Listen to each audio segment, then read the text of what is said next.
Hi guys, James at RampantLionReviews again for you today with another beer review. For this one we are going to head down to Belgium once again for the first time in what feels like quite a little while, and it does actually feel like I've neglected the Belgian beers here on the channel over the last little while, so you will see more of an effort over the next couple of months to get a few more Belgian reviews out there, because I do enjoy the Belgian beers actually. And for this review today we are going to go back to one of the lambic breweries, and one of the smaller ones in terms of production volume, but I was very impressed with the last beer that I had from them, and this one is quite different to that, and I was quite excited when I saw this one through the Tilfällig assortment in Systembolaget. So for this review then we are going to go to a little place called Dworp, which is to the south of Brussels, one of the municipalities of Beersel.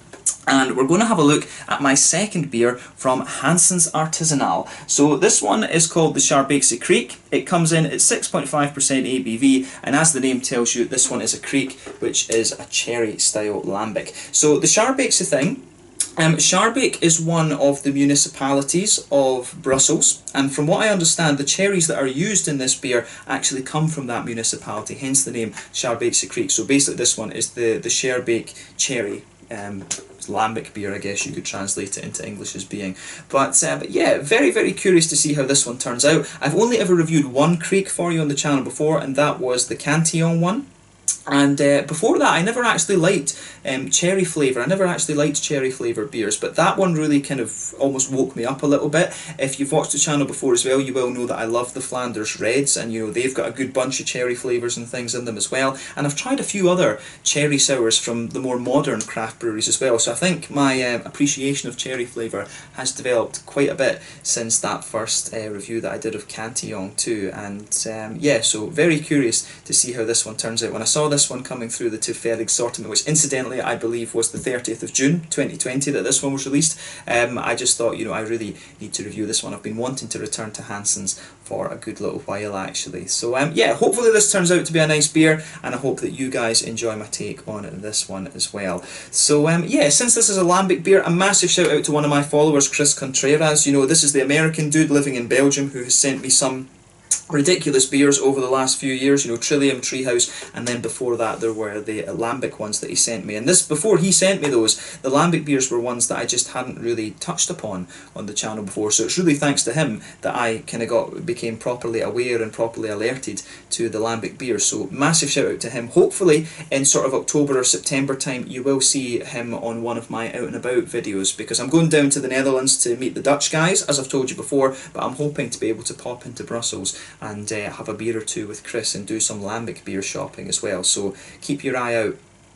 Keep your eye on the out and about videos for that. I haven't published one of them in a while, but you know, COVID-19 and all of that, that's just kind of what happens. But yeah, let's see how we get on with this one. But as I say, a massive shout out to Chris Contreras. So as always with my reviews then, I'll tell you a little bit about the brewery before we taste the beer. If you want to get straight to the tasting, just fast forward. All the usual links are in the description below. That's the brewery website, the link to my other reviews that I've done from Hanssens Artisanaal before. Hopefully we can add some more to that list in the fairly near future. There's all the usual social media down there as well. If you want to see more reviews, do please consider subscribing to the channel. The whole channel of course has a geography based tagging system, so you can go into the homepage and search for beer based on country, city, state, county, province, prefecture, whatever it is you're interested in. Do check out the playlists of beers from different countries. There is one there for all the Belgian beers that I've reviewed for you. That's being added to whenever I get the opportunity, and as always, please do get in touch and let me know some of the other beers and breweries that you guys would like to see me review. It's always great to hear from you guys that are watching the videos, and the support that you show the channel is hugely appreciated. So anyway, to tell you a little bit about Hanssens Artisanaal then, on to my brewery notes. So the official foundation date of Hanssens is listed as 1896, but the brewery can apparently trace its roots back a good bit further than that, which you'll see from the other parts of the history section. But this brewery, as I mentioned to you already, is based in Dworp, which is a municipality of Beersel, one of the cities to the south of Brussels, the capital city of Belgium. So Hanssens can be traced back to the Het Huygens brewery, which was owned by the Van Himmelrijk family. This brewery became associated with the Hanssens family through the marriage of Petrus van Himmelrijk and Johanna Maria Hanssens back in 1837. Joseph, their their eldest son, he continued brewing until 1888, and then his cousin Bartolome Hanssens took over the brewery on a 9-year lease, with the understanding that it would return it to Joseph's children when they were of age. But Bartolome didn't want to return to the brewery, however, and this really caused a big family feud, and so he had to go and find a new location for his brewery. At this point, though, he wasn't actually brewing or blending lambic beer, but he was producing a popular brown beer which was called the Walschen Bruin, which translates into English as the Walloon Brown, or the Wallonian brown, I guess you could say. But during the First World War, the brewery was stripped of all materials by the occupying Germans, and so it returned to being a blendery, and then Bartolome's son Theo took over the company in 1928, having learned his trade at the Vinderik brewery in Dworp, and he used the worts from various breweries in the area to create lambic beers. Theo's son, Jean Hanssens, took over in 1974, and he stuck to producing Geuze and Kriek through the 1970s and 1980s as the market for these beers was shrinking, but he continued to blend until 1997, and it looked as though the Hanssens blending would stop, but then Jean's daughter Sadie and her husband John decided to continue blending, and they founded Hanssens Artisanaal. So there's no current heirs to the company, and this new version of the company is still based in Dworp on the same family farm where Bartolome worked, and as of 2020, June 2020 I should say, they've produced 25 different kinds of lambic beer according to Untappd. They've probably produced a few more than that in fairness, because I think that is only the Hanssens Artisanaal, that specific brewery, since 1997 that's produced the 25 different kinds actually. But probably before that, as I say, the history of this brewery goes back a long, long way, so yeah, you probably will find a hell of a lot of different ones in there too. But yeah, that's all I can really tell you about Hanssens Artisanal for the moment. So a very nice kind of family run business, and yeah, hopefully we can review a few more beers from these guys over the next little while. I know there's the Ode Kriek as well. It'd be really cool to review that one, because I think the Ode Geuze, which I've already reviewed, and the Ode Kriek, those are the two kind of staple beers, I guess you could say, from the brewery, because those are the ones that Bartolome was producing through the 70s and 80s. So hopefully I can get a hold of that Kriek for you as well. But this is one that I was just very curious about. I just wanted to review another Kriek basically, and that's why we're looking at this beer now. But yeah, if you want to learn more about Hanssens Artisanal, you can check out the brewery website. You can follow them on Facebook and Instagram to keep up to date with all the latest goings on, and of course you can check out the Rate Beer, Untappd and Beer Advocate pages to learn more about all the different beers that these guys have done. So yeah, let's get this guy out then, and we'll get on with the tasting then. So it says on the front here, this one has fresh sour cherries macerated in young lambic oak barrels with fermentation in the bottle. So yeah, it is a bottle fermented beer, this one. But as you can see, it's got the same kind of label that the other Hanssens ones had. They do have this kind of old style scroll type thing. There you can see there is the European Union's regionality symbol there, which you'll find on a lot of German, Belgian beers, Scotch whiskies and things like that. And yeah, it also has, this one is, I think that's saying that it's a Vlaanders, you know, I think that's one of the Belgian regional symbols on this one as well actually. What does it say? Vlaams-Brabant. Ah yes, so yeah, Vlaams-Brabant, that's the region, I guess, in Belgium that this beer is from. I didn't realise they had a symbol for that actually, so that is pretty cool. Yeah, but yeah, let's get this guy out then and we'll get on with the tasting. Kind of red top on this one, which I don't know if that's because it's a Kriek, but yeah, let's get this guy out and we will get on with the tasting then. So yeah, I do need to try and get a frambois or frambeau, I'm not sure exactly how you pronounce that one, or framboise. I do need to get one of these beers and review that for you as well. That's one of the lambic styles that I've still not managed to get a hold of on the channel. There you can see they also have their own little corks as well, which is pretty cool. So yeah, let's get this guy out and into the glass then, and we'll see how we get on. So yeah, this looks very nice. This is one that I am just keeping for myself because, you know, I think I'm going to really enjoy this. So this is one that I'm just being greedy and keeping for myself. Incidentally, this beer cost me 100 Swedish kroners. I think it was 99 actually. But yeah, this one cost 99 Swedish kroners. And you know, it's a lambic beer, you are going to pay more. Most of the lambic beers, I think, come in, some of them can actually be quite a bit more than that, but I'm sure. I got this one and a Portuguese Imperial Stout. So this one, I think, as I say, this was 100 Swedish crowns. But you know, it's an import, it's a lambic.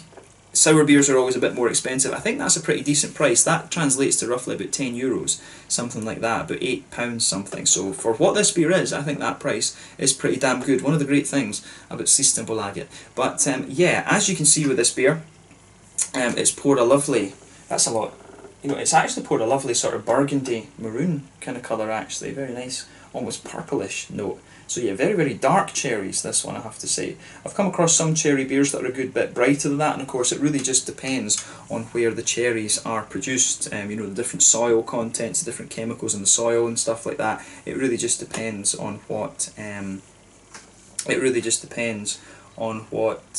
where the cherries are from as to how they come out in terms of colour and stuff. So yeah, let's have a closer look at this aroma then and see how we get on. There's no head on this one, you can see it's faded away just to be nothing. There's one or two little bubbles sticking towards the side of the glass and a few smaller ones just going up to the bottom of where that head should be. I'm surprised that there isn't any head to it at all, but I suppose I did give it a very non-aggressive pour. But yeah, let's have a look at that aroma and just see how we get on.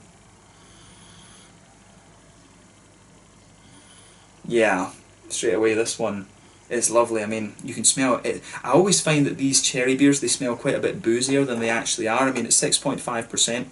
When you take in the aroma deeply, it comes across as, you know, big and thick and boozy. But as I say, as a beer style, this is really not all that boozy actually. So yeah, the aroma out of this one, I have to say, is lovely. So where to start with these? I mean, the thing is, I've said to you before, I've always found that the lambics, they're not the most complex beers in terms of their aromas and things, but it's all just about how everything kind of blends together, if you like. You've got a lovely solid kind of oaky, woody malt base to this one. You've got that lovely solid kind of oaky, woody malt base to this one. You've got a nice little bit of vanilla in there as well. You can really see the oak is just forming the backbone of the beer there, and then everything else kind of comes on top of it. I do find that there is almost this little bit of a on top of that woodiness, you do get a little bit of a kind of like an almost Werther's Original brown sugary syrupy kind of thing. That, I think I found that in quite a lot of barrel aged beers, that especially the sour ones, you do get an almost kind of Werther's Original type aroma out of these things. Sometimes that comes out in the flavour as well. So yeah, the cherries have got this really strong, you do get that kind of almost vinegar, you know, with the cherries you do get that almost very slightly vinegary note coming out of it. You can really smell that in this beer, but the cherries come across as lovely and dark and lovely and juicy and things like that.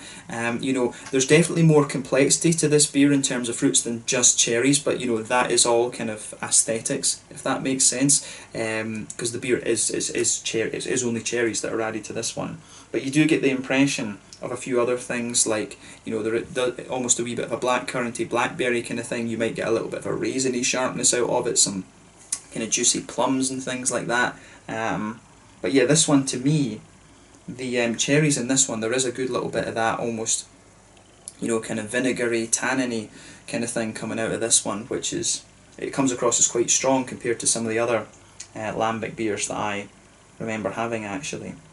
So yeah, I'm not sure if that is something that's particularly prominent with this beer. As I say, I've only reviewed one Kriek for you on the channel before, but I'm not, so it's not the style that I'm most well versed in. Some of you guys that are more into the lambics and things, or have had more, will know more about it a little bit. Chris, I guess, who will no doubt watch this video because he loves the lambic ones, he will probably comment on this one, so maybe he can add a little bit in that sense. But as I say, I want to review more Krieks for you on the channel over the next while, but I find this one to be a bit stronger in terms of the tannins and the sort of vinegary type aromas there, but the fruitiness you get out of this, I have to say, is absolutely lovely. There is a wee tiny hint of like a sort of light grassiness to this one.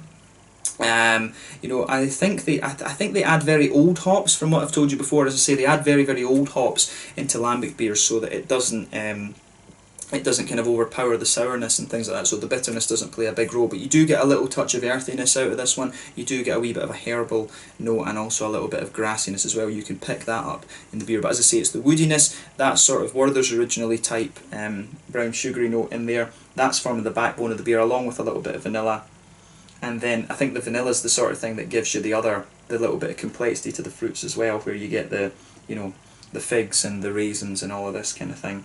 But yeah, as you say, it's cherries. It's 100% cherries.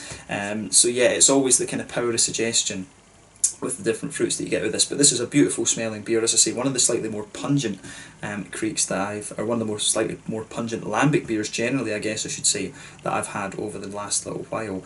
But yeah, let's have a taste of this one then and see how we get on. The aroma, as I say, not the most complex of things compared to the whole scale of beer that you can get, but it has got a beautiful aroma. So take a little bit of time and just mull that over and enjoy it before you taste this one. It's always half the experience when it comes to craft beer, whiskies and sakes and stuff. Do enjoy that aroma. So yeah, let's have a taste of this one then and see how we get on. This one is the Schaarbeekse Kriek, coming in at 6.5% ABV, using cherries from the Schaarbeek area in Brussels. And this beer comes to you from Hanssens Artisanaal in Dworp, near Beersel in Belgium, just to the south of Brussels. Let's get stuck into this one. Slange, Skål, Prost, Santé.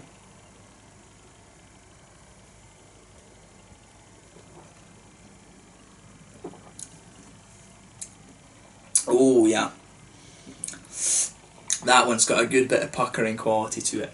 Yeah, the sourness on the first, when you first take this in. Oh yeah, the sourness really lingers there. Oh yeah, be prepared for this one. This one is going to give you a good bit of a sour hit actually. It's one of the things that I need to experiment with a little bit. I don't know if sour beers kind of, the lambic ones, does the sourness kind of drop a little bit in the same way that hoppiness drops? Does it kind of melt? I think, you know, usually because you've got bottle fermentation, the yeast is still working away and stuff like that. So that is one of the things. When I look at this beer at the bottom, I don't think I really shook this one up or anything. But, you know, there's very, very little sediment to this one. So I think perhaps I am drinking this one very, very fresh. It doesn't say exactly when it was bottled, does it? I don't think it says at all when this one was bottled, so I don't know. Maybe the sourness on this one is so strong because I'm drinking it quite fresh. I really couldn't tell you about that, because the thing is, this is one of the beer styles that the importers don't have to worry too much about, because you know, it's one of the styles that they don't have to worry too much about, because they do age. You know, the Krieks, the lambic beers do age quite nicely. But I will say that the sourness on this one, that's one of the most powerful kind of sour impacts I've had, and probably the most powerful sour impact I've had on a review, I think.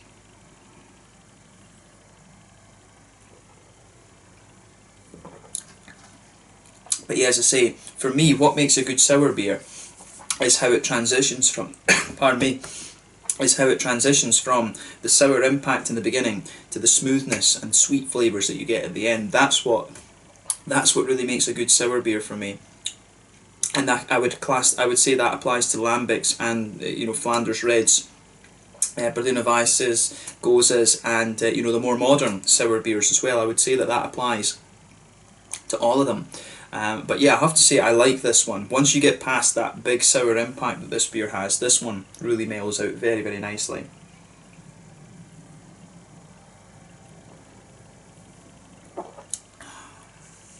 So yeah, just be prepared for that. I can still feel it puckering. It's definitely one of the more sour lambics that I've had. Probably the most sour one, I think. I find this one really... it's really got a hell of a kick to it, this one, but I like that about it. I really do. I remember the Cantillon one being a lot kind of sweeter than this, to be honest with you. This one really is very, very sour. But yeah, when you take this beer in, as I say, you get the sourness. It comes in just behind the very kind of front tip of your tongue, and it spreads further back, and you get it really around the edge of the palate too. It's got a hell of a... This one has a hell of a kick to it.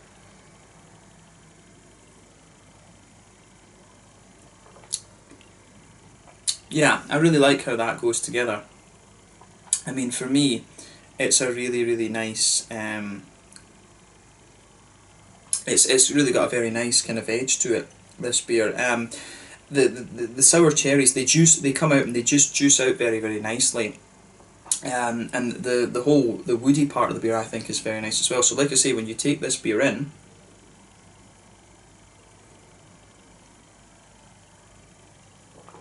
yeah, when you take this beer in, you get that nice kind of sharpness at the beginning, then you can feel the juiciness, it just rolls back on the tongue. Then you can feel the oaky smoothness just forming the base of the beer. On top of that, you do get a little bit of, you can feel in the middle third of your palate, the woodiness goes across the middle third of your tongue and the back third of your tongue, and it just kind of smoothens up a little bit. But then you've got the nice kind of Werther's Original type brown sugary note that comes out a bit further. You go into the aftertaste, but to me, I feel that this one has a little bit of a kind of breadiness to it, and I noticed that on the back it does say in the ingredient sticker that there is a bit of wheat in this one, so that would make sense, because I do think there is a bit of a kind of whitish bready quality there, and you feel it particularly in the middle of the palate. But as you go to the back third of your tongue is pretty much a kind of smooth woody note, and there is almost a little teeny little bit of a slightly spicy note out of the wood as well on that back third of your palate. So yeah, you've got nice smooth oakiness over the back third and the middle third of your tongue. Then you've got that sort of oily Werther's Originally type flavour in the centre of the palate.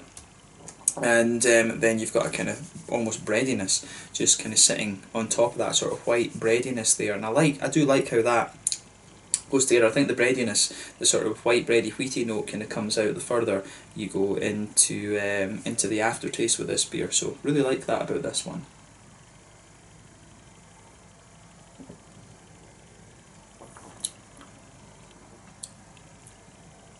Yeah, it's really nice, that actually.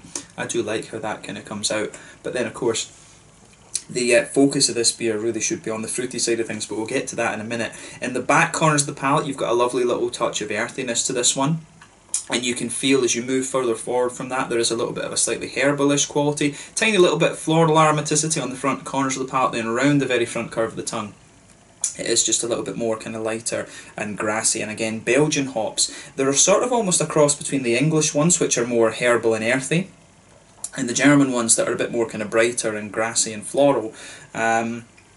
And I think, you know, the Belgian ones, I think they've got a bit of a mixture of everything. They've got a bit of an element of everything there. So I think, yeah, I'm pretty sure it's Belgian hops that have been used in this one, but you can feel they are a little bit older because the herbal, earthy notes are a bit more prominent, and the grassy floral notes are a bit they're kind of sitting back a little bit. But around the kind of front edge of the tongue, you've got a lovely kind of juiciness to it. Whenever you add fruit into a beer, of course, it sort of suppresses a little bit of the hoppy side of the beer. But then again, this is a whole different thing. This has got the whole cherry maceration thing in it, so you know it's the cherries and stuff are basically made sour before they even go into the whole blending thing.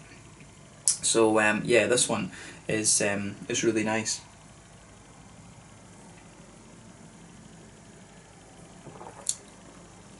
But yeah, I do like how this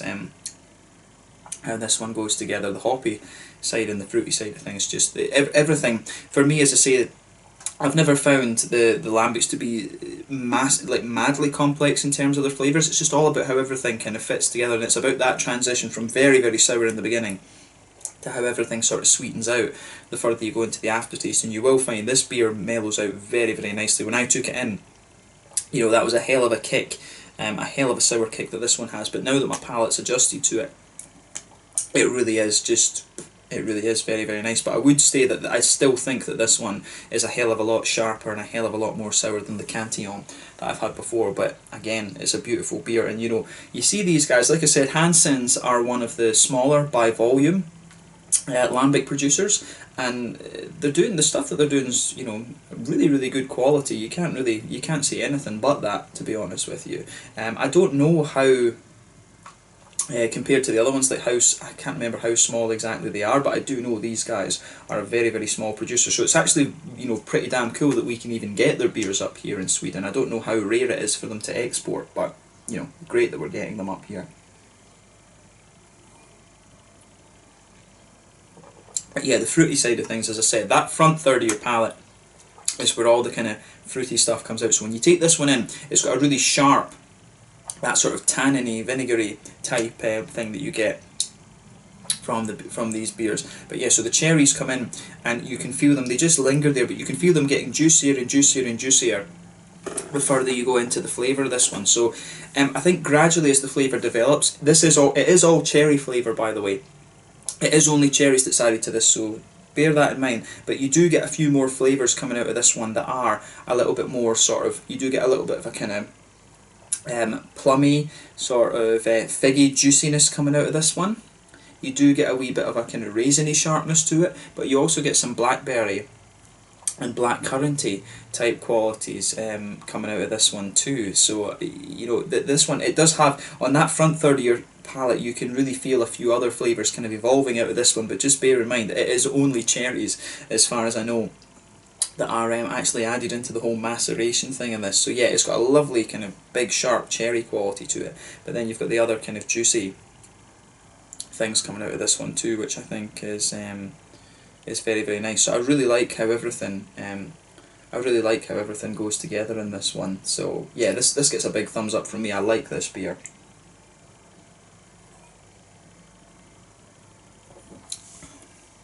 Yeah, it gets a big thumbs up from me. This is, as I say, once you get over that kind of big sharp impact that it has, I think you really will appreciate this one for sure. Yeah, so definitely the sharpest out of the Krieks that I've had so far, definitely the sharpest, and the one that's most likely to give you a big kind of kick in the balls, a kick up the arse if you like, but I really like this one. I need to have a look and see, I do want to review the Oude Kriek from these guys and see what that's like. That would be an interesting comparison for sure, but yeah, I think this has been an awesome beer to review actually. So yeah, let's have a little look at the mouthfeel of this one then.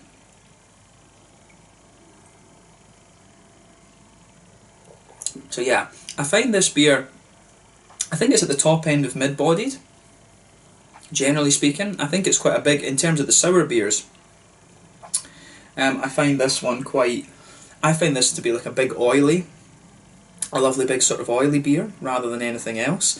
Yeah, I do like how that all comes together in this one. It's got a lovely big oily character to it, which I really, really like. So yeah, definitely one of the more oily sour beers that I've come across. But I'd say yeah, mid-bodied, carbonation is very, very smooth on this one. Big oily mouthfeel generally. In terms of IBUs and bitterness, I'd be surprised if you're getting about 10 or even 15 IBUs out of this beer. There's not a lot to it in terms of the bitterness and things like that. But in terms of the sourness, it's going to give you a hell of a kick when you take this one. Like I say, I'm not sure if you let it mellow out a little bit, if that will change. If you age it a little bit, I would assume that the sourness might kind of drop off a little bit, or at least the flavour will change as the beer kind of matures a bit. I think maybe I'm drinking this one very, very fresh. But yeah, it does say on the back here, this one is best before the 20th of the 1st, 2040. So I don't know how long they put on the aging things, but as I say, I just wanted to try this beer. It does, if you look at this on the back here, and this is, I think this is a sticker that's been added by the importer, but look at that, they say best before the 20th of January 2040, so you could, according to them, you could age the beer for about 20 years and things like that. But yeah, as I say, it's going to give you a hell of a kick when you take in, sour kick when you take this one in. The malty kind of backbone of the beer, it's got a bit of a kind of smooth breadiness to it, but you've got a lovely kind of slickness from the wood, from the oaky woodiness, a bit of vanilla in there. Like I said, the vanilla incidentally comes out just kind of almost on that border between the front third and the second third of your tongue. So yeah, you really get a little bit, the vanilla sweetness I think comes out more into the aftertaste, so you do get a bit of that out of this beer. So the backbone is quite smooth, and at the same time it's got a little bit of sweetness to it, and the hops, as I say, they're pretty kind of almost kind of smooth. They just add another little bit of smoothness to the beer around the edge of the palate. But you've got some lovely juicy fruity notes, but again, that very much mixes in with the whole kind of sour vibe that the beer has. But I have to say, this has been a really, really interesting one to review. Probably the sourest beer that I've ever reviewed on the channel, or the most sour beer. Not sure what the correct English is there.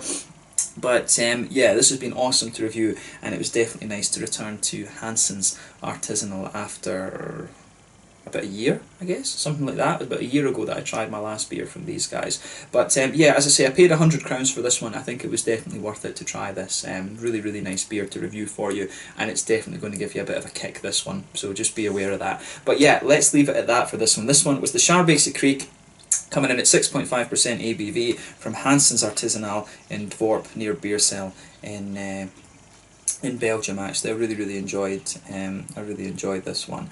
So yeah, thanks again for watching my beer reviews. As always, please let me know your own thoughts on this beer in the comment section below. Let me know what your favourite beers are from Hanssens Artisanaal as well. Do give me some other Kriek recommendations, as I said earlier, and hopefully you can see me review more from these guys and a few more lambics over the next little while. Thank you again for watching. Check out my social media and things. Check out Hanssens Artisanaal, and hopefully, as I say, you'll see more lambic reviews very soon. Thanks again for watching, and I will catch you guys later. The Schaarbeekse Kriek at 6.5% ABV from Hanssens Artisanaal in Dworp near Beersel down in Belgium. Slange, Skål, Prost, Santé.